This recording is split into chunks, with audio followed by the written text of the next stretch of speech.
Start.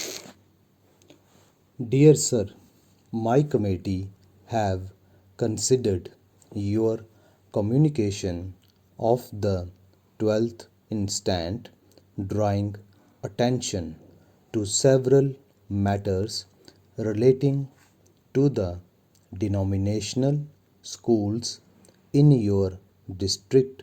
Stop. Para.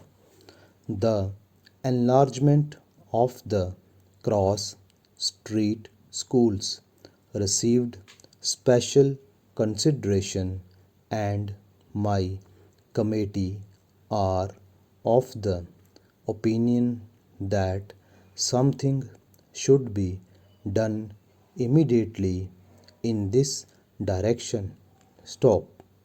To enlarge them again as they were enlarged 10 years ago seems to be necessary, and it is hoped to commence building operations during the coming summer.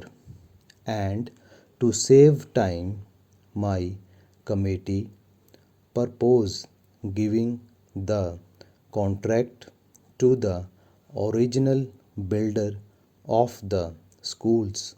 Stop. Para.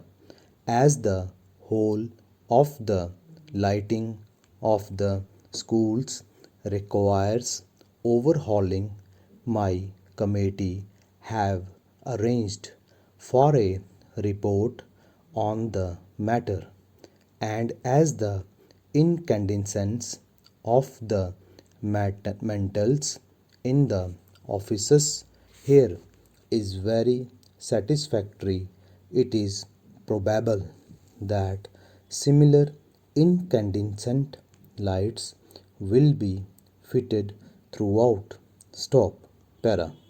Notwithstanding your remarks, my committee think there will be no unfairness to the voluntary schools of the district owing to the recent circular coming into force in the autumn, and are of the opinion that nothing should be done to hinder its working. Stop. Yours very truly.